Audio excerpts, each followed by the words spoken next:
Assalamualaikum warahmatullahi wabarakatuh. Hai semuanya, kembali lagi bersama podcast Story of Himapkom. Dan hari ini kita akan membahas mengenai topik yang interesting banget nih teman-teman. Pasti teman-teman juga bakal seneng banget sama topik ini. Dan pastinya juga penasaran banget sama topiknya.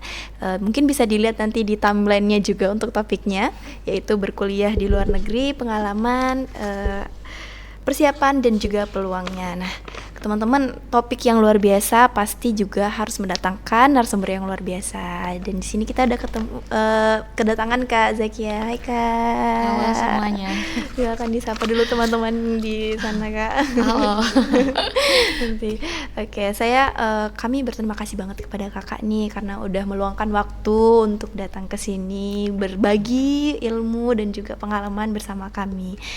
Mungkin sebelum kita lanjut ke topik nih Kak, apakah boleh Kakak memperkenalkan diri terlebih dahulu, mungkin cerita-cerita sedikit tentang diri Kakak gitu. Oke.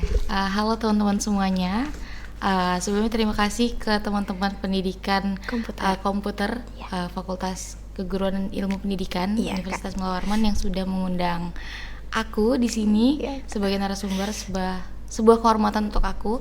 Dan kenalkan, aku Nur Zakiatul Bahira, biasanya dipanggil Kia, Zakia, Irah, bisa apapun itu. Kebetulan aku adalah alumni dari Fakultas Ekonomi dan Bisnis Universitas Mula Warman, baru saja lulus di tahun 2024. Keren banget. Deh, mungkin itu aja. Oh iya Kak. Untuk mungkin teman-teman mau tahu nih hobinya Kakak apa sih kira-kira gitu Kak, atau yang sedang di kesibukan akhir-akhir ini Kak? Oke, kebetulan hobi aku sebenarnya berolahraga, tapi hobi itu tidak tersalurkan dengan baik karena sekarang sudah agak sibuk sedikit dengan beberapa pekerjaan. Saat ini aku juga sedang bekerja di Fakultas Teknik Universitas Mula Warman. Selain itu juga ada beberapa proyek-proyek nih dengan Unmul seperti Badan Restorasi Gambut dan Mangrove. Makanya kemarin aku sempat nggak bisa karena kemarin aku berau 20 hari seperti itu. Mungkin gitu aja sih kesibukan aku sekarang. Oh iya, selain kerja di weekdays, di weekendnya biasanya ngambil beberapa job lain di luar seperti license officer dan juga nge-MC. Keren banget nih Kak, saya agak sedikit soalnya kakaknya keren banget nih. Mungkin kita mau langsung ke topiknya aja kali ya Pak, karena teman-teman mungkin udah pada penasaran juga. Soalnya dari mungkin teman-teman juga bisa lihat di Instagramnya Unmul ya, ada kakaknya juga kalau bisa ngasih. Terus mungkin bisa follow kakaknya, boleh follow kakaknya? Oh ya boleh, follow aku di Irah NDB, IRAH NDB. Jangan lupa di follow teman-teman itu Instagramnya kakaknya.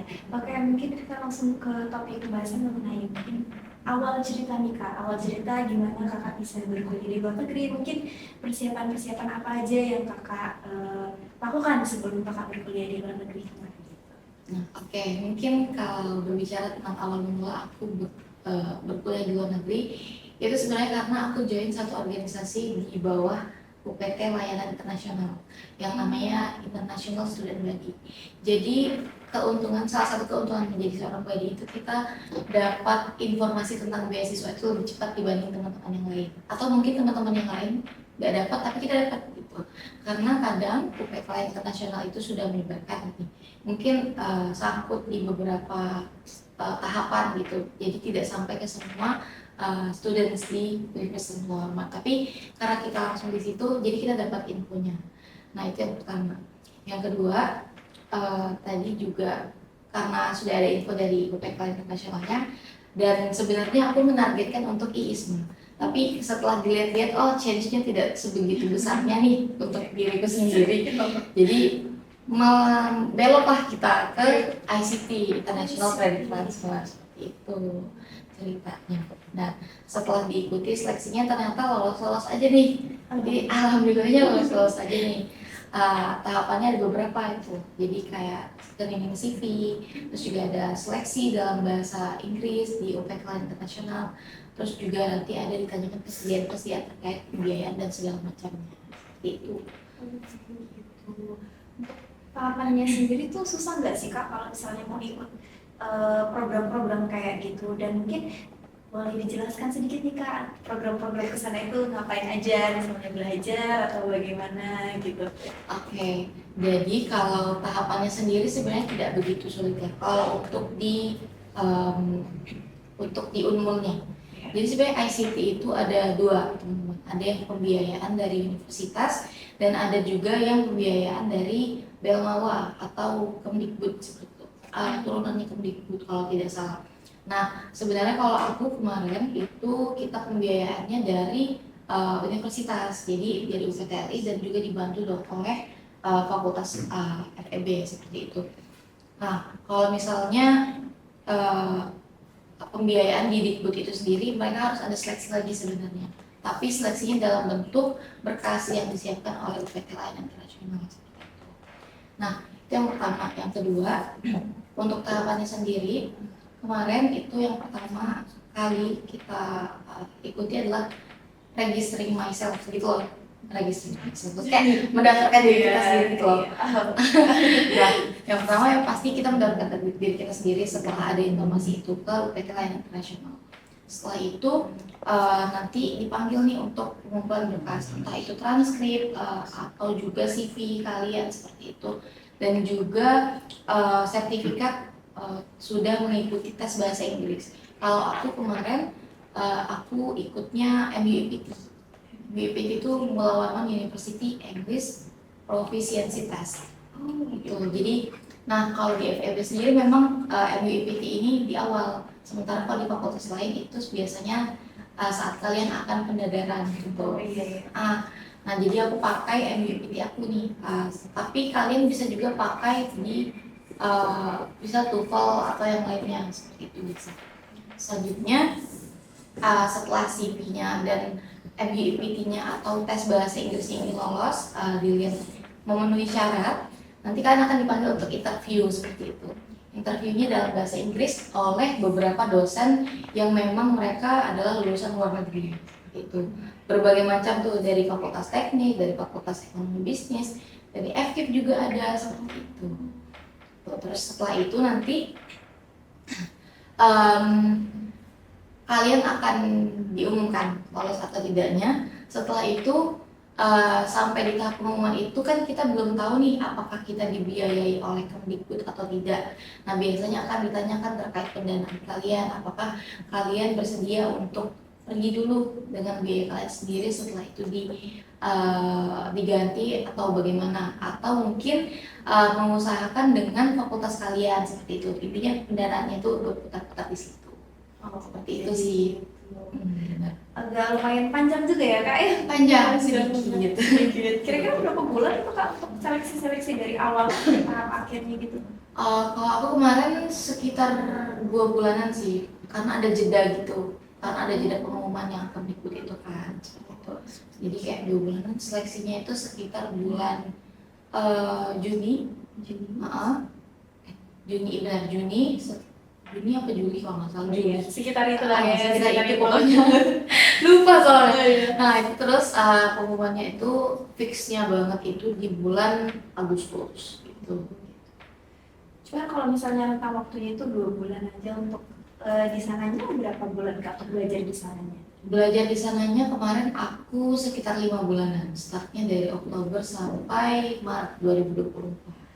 Itu belajarnya di universitas apa, atau ada sendiri lembaganya, atau bagaimana ya Pak kalau di sana?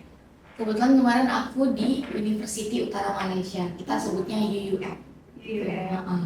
UUM ini lumayan bagus banget fasilitasnya. Kalau misalnya nanti kalian bisa menambahkan di podcast gambarnya, itu luas banget. Jadi pembelajaran di UUM, lingkungan belajarnya dengan di kita itu lumayan kontras ya teman-teman. Jadi kayak kalau di UM itu sendiri kita rata-rata ada asramanya itu lebih dari 20, sekitar 15-20, dan satu asrama itu bisa menampung sekitar 1000 anak. Jadi semua pembelajaran itu terfokus dalam satu area. Nah, kalian di sini misalnya di sini ada asramanya nih. Nah, nanti di sini kita naik bus gitu ke namanya DVJ, Dewan Gugusan Dewan Kuliah Gugusan kalau nggak salah, lupa namanya apa, tapi DKJ itu ada DKJ 1 sampai 8 itu memang khusus perkuliahan. Jadi entah kamu jurusan apa, fakultas apa, kuliahnya antara DKJ 1 sampai 8 itu. Tidak harus di fakultas sendiri seperti itu. Oh gitu, jadi campur gitu ya Kak ya? Betul, jadi gedung fakultasnya sendiri, gedung belajarnya sendiri seperti itu. Gitu. Tapi gedung belajarnya lebih dekat sama asrama gitu ya Kak ya? Tidak, Tidak. tidak, tetap harus naik bus. Makanya kalau di sana kita lebih banyak jalan kaki. Sebenarnya lebih sehat, tapi sebenarnya ya agak waktu juga sih kalau misalnya kita mau kemana-mana jalan kaki dan berkeringat ya pastinya. Jadi kayak harus kita lihatin nih bis laluan apa yang yang lagi menuju ke halte kita seperti itu. Ada jadwalnya gitu ya Kak ya? Betul. Jadi di sana sebenarnya ada aplikasi namanya UUM Student.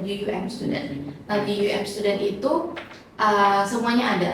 Jadi mereka ini di UUM adalah satu kesatuan, termasuk mereka itu punya kayak polisi universitas gitu. Jadi ada call centernya gitu, terus juga ada rumah sakitnya. Nah semuanya itu dirangkum di UUM Student. Jadi di UUM Student itu selain kita bisa lihat jadwal kita, bisa kita lihat juga nilai kita, terus juga ada call centernya, tinggal diklik aja, baik itu polisi dan segala macamnya sampai ke rumah sakit. Terus juga kita bisa lihat tracking bis. Jadi kan kalau di sana ada 5 tuh belum, ada 6 laluan. 6 rute. Kita ngomongin laluan. Soalnya di sana ngomongin laluan A, B, C sampai F. Nah, yang laluan A udah di mana trackingnya, rutenya gitu-gitu. Jadi kayak kita hanya perlu membuka satu aplikasi aja untuk nge-tracking semua hal yang berkaitan dengan pembelajaran selama di UUM. Keren banget sih Kak itu. Harap banget kita di sini bisa juga menerapkan sistem kayak gitu ya Kak. Kayaknya seru banget kayak gitu, kayak memudahkan mahasiswa ya Kak. Sangat memudahkan. Oh tadi Kakak juga mention tentang perbedaan belajar antara di sana dan di sini yang kayak beda banget gitu Kak.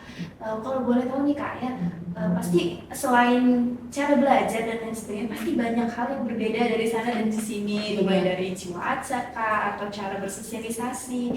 Itu gimana sih Kak caranya beradaptasi sama lingkungan baru, terutama lingkungan yang mungkin jauh banget ya dari tempat kita biasanya gitu. Oke.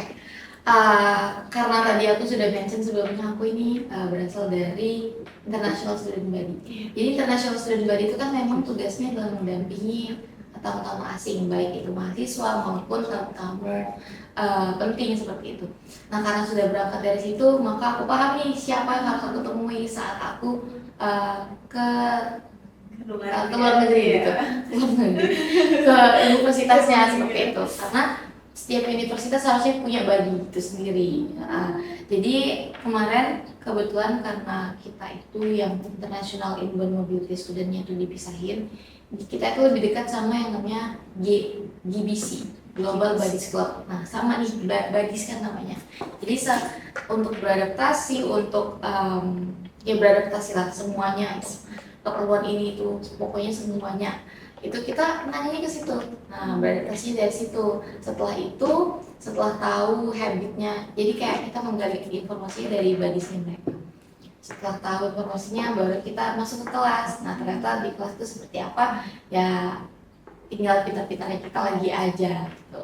Tapi untuk beradaptasi sangat terbantu dengan yang namanya buddy tadi. Jika masalah mungkin punya teman gitu ya Kak, punya teman belajar dan sebagainya. Kalau misalnya pengalaman nih Kak, pengalaman unik apa sih yang mungkin Kakak dapat pas di sana tuh kayak culture shocknya Kak, atau gimana gitu Kak, pernah punya pengalaman lucu, unik dan lain sebagainya pas di sana? Oke, kalau di sana itu mungkin yang culture shock yang pertama adalah liburnya itu Jumat Sabtu. Oh, bukan Sabtu Minggu. Oh iya. Iya, jadi nanti hari Minggu itu tetap kuliah kami. Jadi hari pertama di perkuliahan itu hari Minggu. Itu agak shock sebenarnya, tapi ya sudahlah dijalani saja gitu. Terus yang kedua adalah di sana ada 3 hari raya. Hari raya pertama adalah tahun aku lupa, tapi itu untuk ras orang Cina seperti itu. dan juga yang kedua namanya Diwali. Diwali itu untuk teman-teman yang dari India. Iya benar, kelas dari sana. Selanjutnya ada Idul Fitri. Dan ketiga hari raya ini sama-sama hebohnya gitu. Jadi ketika kemarin pas Diwali sebenarnya aku sempat ke Pinang. Itu kembang api nggak berhenti sampai jam 2 jam 3 malam. Terus gitu. Jadi kayak susah tidur ini gitu sebenarnya. Tapi ternyata setelah aku tanya ke teman-teman aku yang lain, oh sama ternyata pas Idul Fitri apalagi tahun baru itu sama seperti itu juga. Nah, kebetulan di universitas yang aku tempati itu tiga ras ini mereka jumlahnya balance gitu. Jadi nggak ada yang dominan, nggak ada yang minoritas gitu. Jadi tiga-tiganya dirayakan oleh universitas.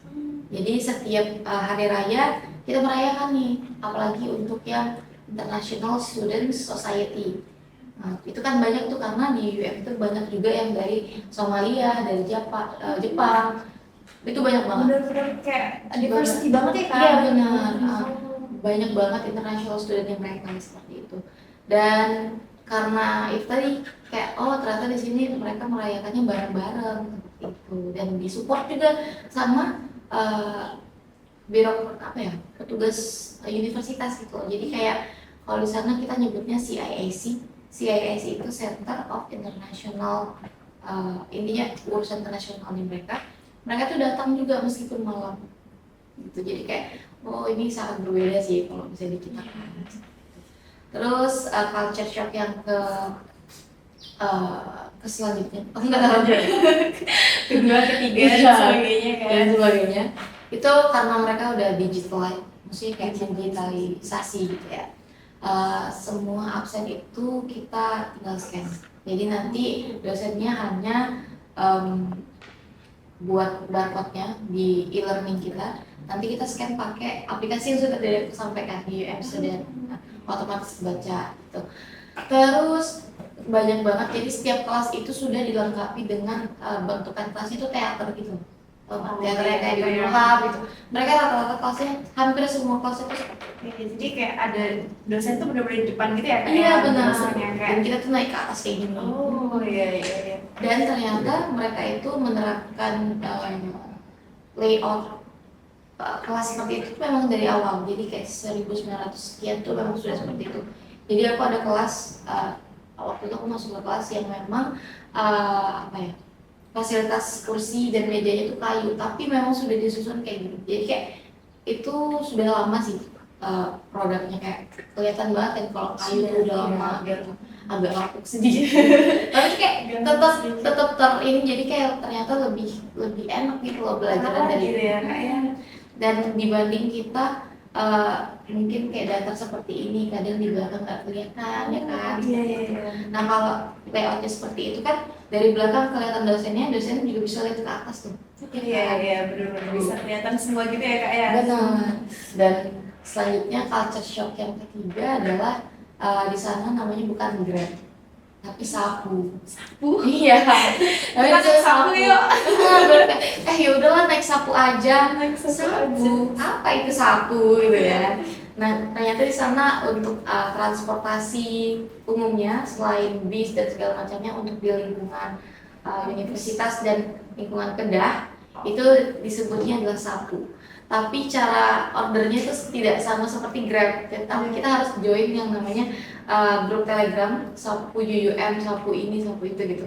Jadi kayak kita tinggal ketik looking for sapu dari mana ke mana gitu, tanggal berapa, jam berapa. Nanti kita di PM tuh di direct message sama sapunya ini gitu. Karena ada banyak banget gitu.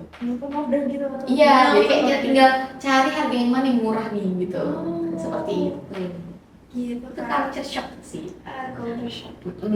Selanjutnya itu tadi di sana dalam satu, tadi kan aku udah bilang tuh kalau universitasnya itu terpusat nih, misalnya satu area di dalamnya sudah ada asramanya dan segala macamnya. Di sana itu tidak hanya asrama tapi ada lapangan golf. Wow. Dan bisa benar. Jadi kayak mereka ada banyak banget lapangan golf, ada sekitar 7 lapangan.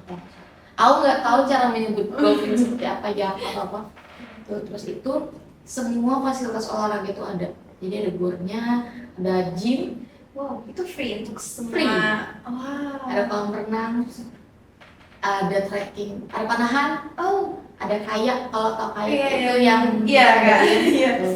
Terus ada banyak banget, dan yang paling shock itu ada mall di dalam situ. Mall Kak. Tapi iya, makanya kayak agak sedikit kaget Iya, kan. shock banget. Culture shocknya wow banget ya Kak. Iya benar. Jadi di sana itu bukan sebenarnya mau dibilang mall enggak, tapi nggak dibilang mall juga enggak. Soalnya di sana ada Pizza Hut-nya. Terus ada See You, kalau kamu sering nonton drama Korea, ada supermarket yang terkenal banget yang warnanya ungu, See You. Nah itu ada di Malaysia, dan itu ada di mall itu gitu. Terus mallnya tuh banyak sebenarnya, kayak pusat perbelanjaan gitu sih. Jadi ada yang jual baju, ada yang jual ini, ada bank di dalam situ. Tuh. Terus banyak banget, pokoknya sepeda kita juga dipinjemin. Tapi kita harus ke pusat. Kalau di sana namanya pusat sukan, pusat olahraga. Iya. Di dalam pusat olahraga itu udah ada kolam renang, ada gym, ada tenis, ada semuanya. Dan kita bisa pakai sepeda itu keliling-keliling. Terus apa? Ada go-kart. Go-kart, ya, yang kayak F1 itu loh. Iya. Oh, yang mobil yang kecil-kecil iya, gitu kan? Oh. itu ada yang apa? Arenanya tuh kayak dibatasi sama ban-ban gitu loh. Oh. Tau nggak? Oh iya, yang go-kart yang kita kayak Iya. race Iya, sama gitu ya Kak. benar. Kita ada go-kart, terus tuh banyak banget ya pokoknya. Terus culture shock yang ketiga, kalau kita kan pertemuan besar itu di GOR, Iya, which is itu sebenarnya gedung olahraga. Nah mereka itu GOR-nya sendiri, nanti pertemuan besarnya ada namanya DIMAS, Dewan Muazzam Syah. Itu tuh gede banget, kayaknya bisa mencakup dari rektorat ke sini, segede itu. Segede itu Gede lah. banget, dan itu bisa sampai sekitar belasan ribu orang gitu. Dan itu dingin banget. Enggak, jadi AC-nya tuh enggak Iya. Iya gitu lah ya. Ya kayak gitu. Jadi kayak semuanya di sana tertata banget. Dan satu itu mereka punya juga kayak UGD darurat. Tuh, Rumah sakitnya untuk sendiri tuh. rumah sakitnya. Dan rumah sakitnya itu bukan cuma rumah sakit yang kayak klinik kita gitu. Jadi kayak mereka bisa X-ray, bisa apa segala macamnya gitu. Dan semuanya itu difasilitasi di situ. Jadi sebelum kita masuk ke UM itu kita udah punya yang namanya kartu asuransi gitu. Dan kita bisa gunakan itu di situ sampai selesai. Bahkan scaling gigi pun bisa. Itu free semua di sana. Free. Makanya kayak kan tuh, Aduh, di sana ya. Iya gitu. Terus untuk saya dari tadi didengarkan ada sapu dan sebagainya, itu mungkin gap bahasanya gimana ya Kak kalau di sana, karena ya mungkin teman-teman juga sering nonton Upin Ipin juga, Iya. tapi apakah sama gitu Kak, atau memang gap bahasanya itu campur-campur karena di sana diversity juga ya Kak, banyak orang, banyak apa dari yang luar gitu. Apakah bahasanya itu campur-campur atau pakai bahasa Malaysia, bahasa Inggris dan sebagainya, gimana tuh bahasanya Kak? Kalau bahasa sendiri intinya, karena tadi di awal kalau kamu mau ikut program ini otomatis kamu harus punya bahasa Inggris. Yang pertama yang kita gunakan adalah bahasa Inggris sebenarnya. Cuma yang kedua kita juga mau tidak mau belajar bahasa Malaysia karena rata-rata teman kita adalah teman Malaysia. Biasanya anak-anak Indo itu bertemannya sama anak Malaysia, ada beberapa juga temenan sama anak Cina gitu loh. Nah, gap bahasanya tidak begitu terasa sih kalau di aku. Cuma memang saat belajar bahasa Melayu yang aku pikirkan adalah seperti Upin Ipin, tapi ternyata tidak semudah itu teman-teman. Tidak ada atau dalam di sana. Jadi ternyata di Malaysia sama seperti kita. Kita kan punya beberapa bahasa kan, banyak banget bahasa. Cuma kalau di sana mungkin mereka perbedaan bahasanya antar daerah satu dengan daerah lainnya itu tidak begitu kontras seperti kita, tidak seperti Jawa dan Bugis.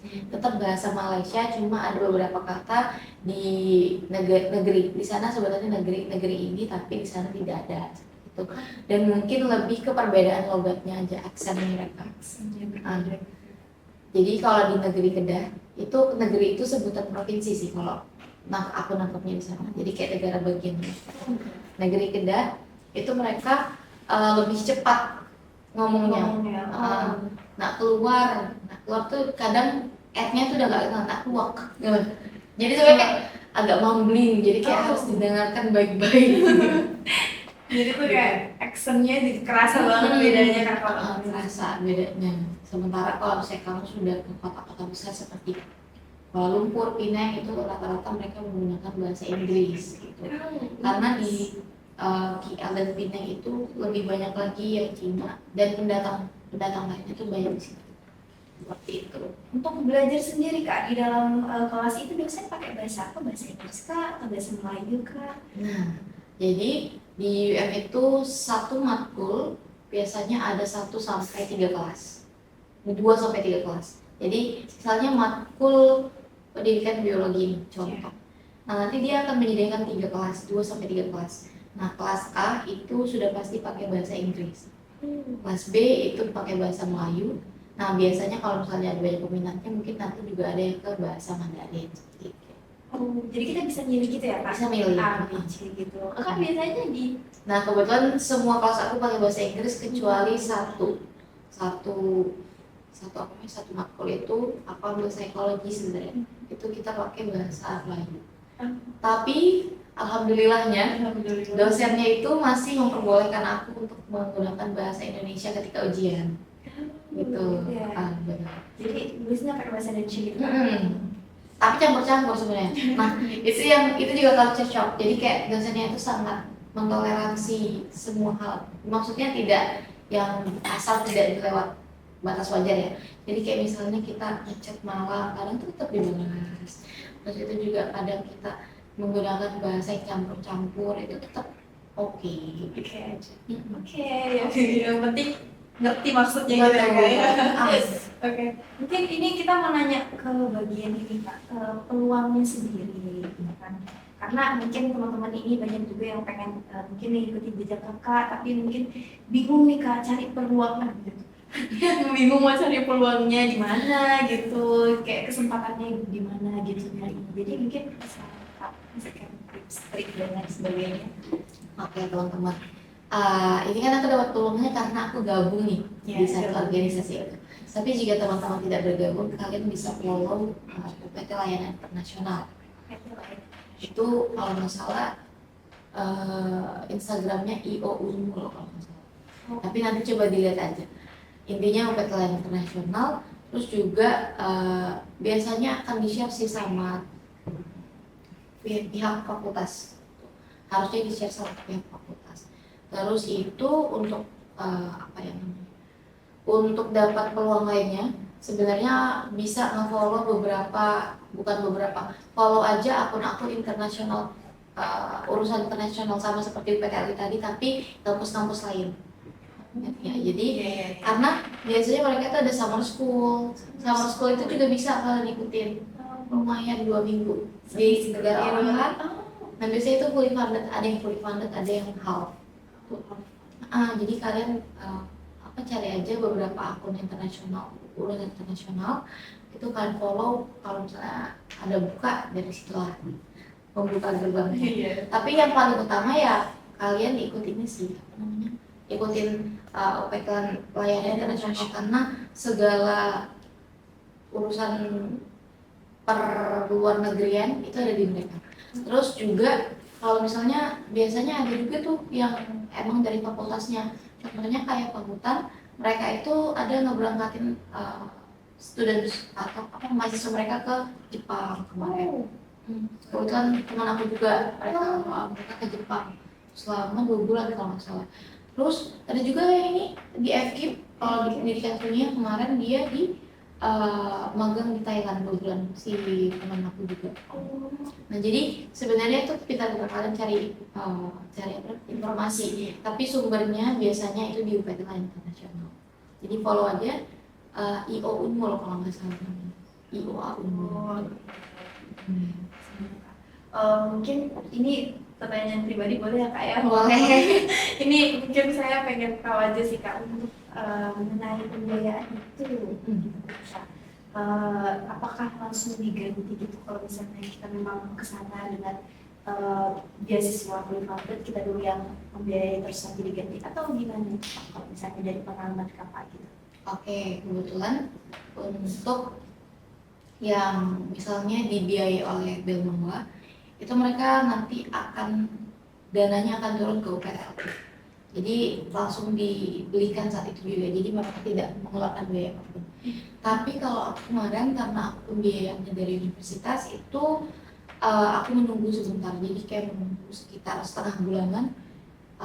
Itu nanti dikasih dari UPTLI-nya dan dikasih juga dari dana hibah dari fakultasnya.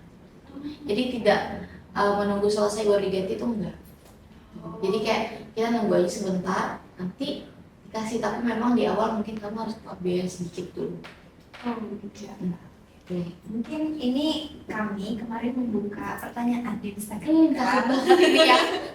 Ini mungkin ada beberapa pertanyaan yang mungkin sekiranya bisa kakak jawab. gitu Boleh. ya. Kami izin bertanya. Ini ada lumayan banyak sih kak ini. Tapi berapa pertanyaan mungkin kak? 3, 4? Berapa aja? Berapa terserah aja? dari Oke. hostnya ya. Oke. Ini ada pertanyaan. Gimana ya mau supaya ini agak wow banget kak pertanyaannya. Oke. Yang pertama, spill tips untuk teman-teman yang ingin mengikuti program serupa dong kak. Tips-tips dari kakak nih. Gitu. Tipsnya yang paling penting adalah bahasa Inggris. Betul. Selain bahasa Inggris adalah pergaulan. Pergaulanmu atau kayak apa ya, organisasi itu kan termasuk pergaulan. Mana yang kamu pilih itu juga menentukan path kamu gitu, life path kamu kan. Jadi intinya itu sih, yang kedua itu adalah yang harus selalu pegang.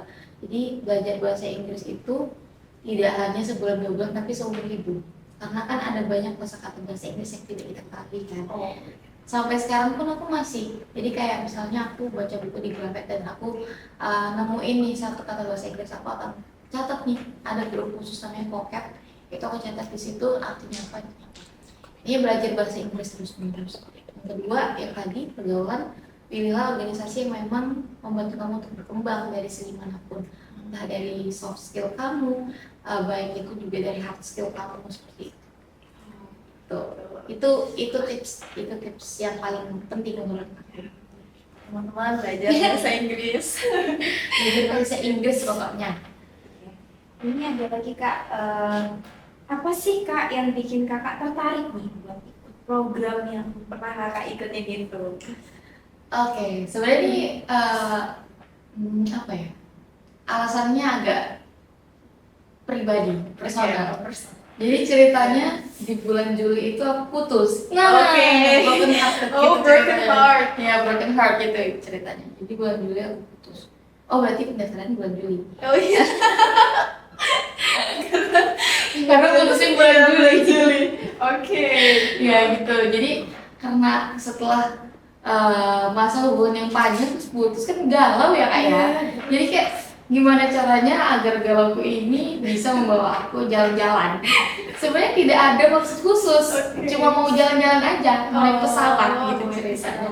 Iya benar. Jadi kayak motivasinya sebenarnya mau melupakan hal yang sedih-sedih dengan belajar, nambah ilmu sekalian jalan-jalan, apalagi dibiayain kan, siapa nggak mau kan? Benar sekali kak. Gitu.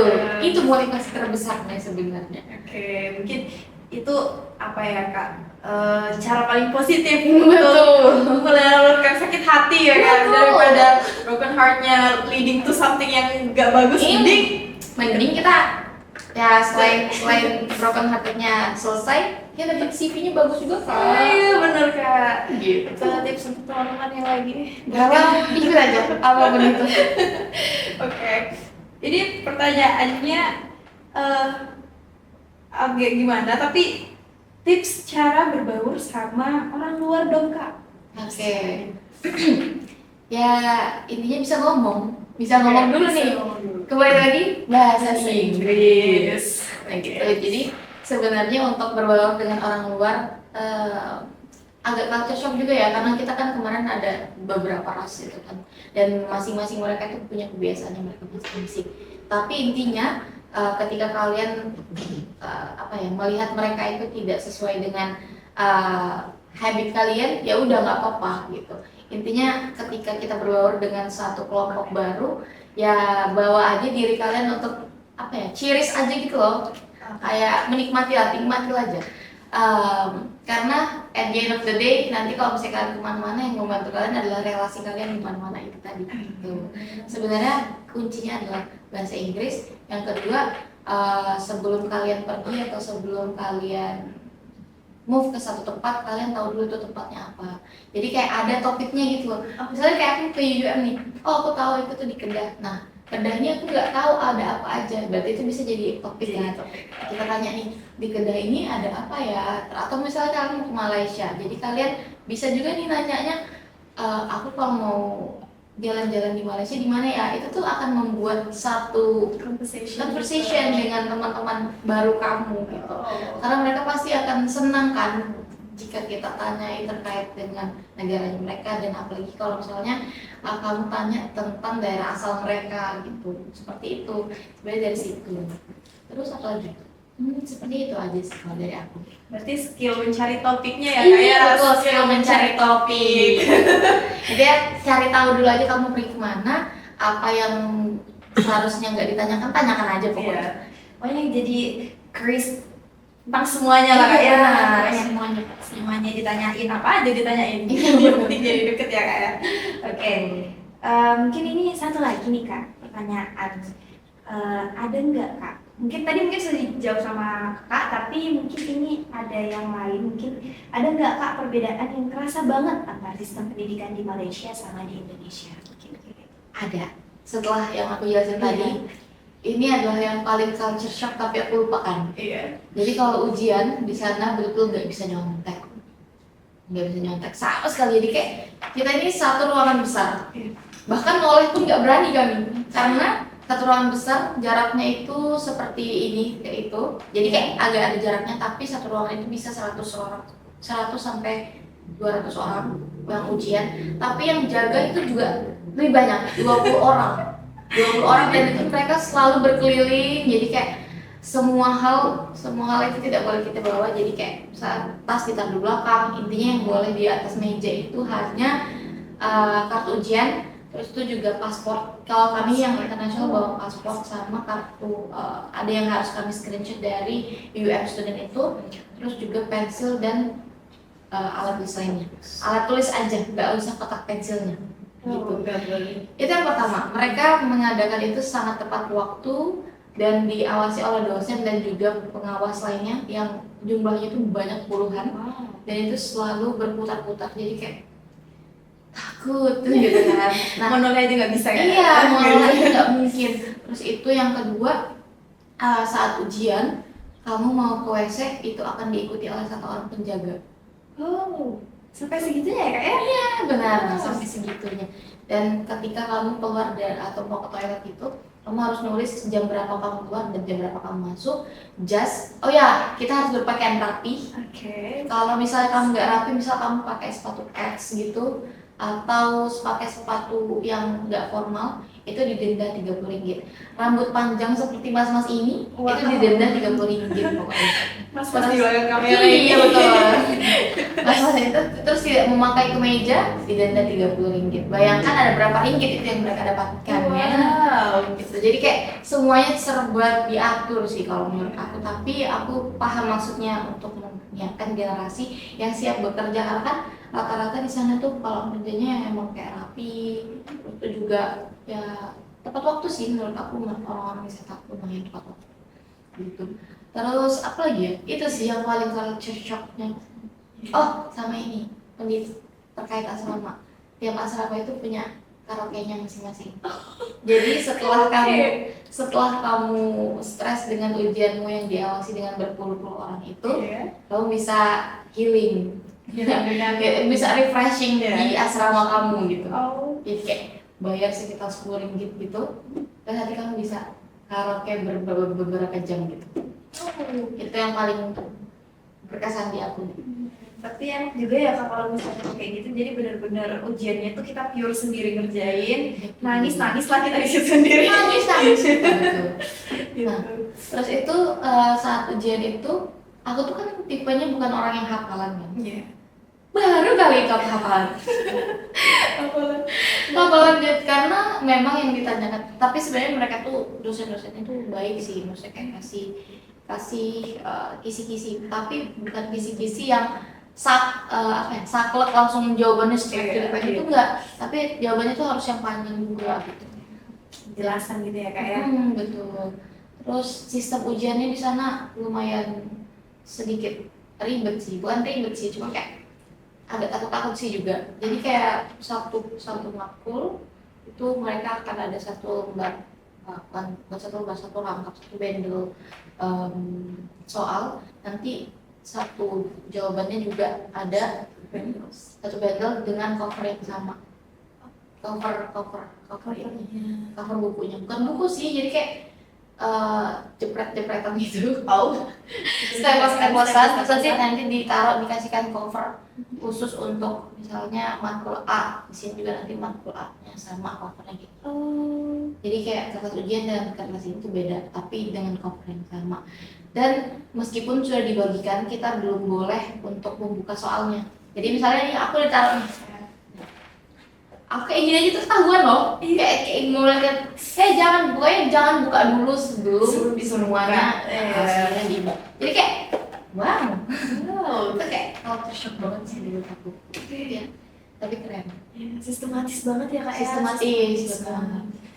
Mungkin teman-teman juga yang sana berarti udah tahu kayak gimana, pasti pengen juga kesana kak, karena saya personally juga pengen banget kayak dengerin kakak bercerita mengenai ini. Sana pokoknya kalau bisa.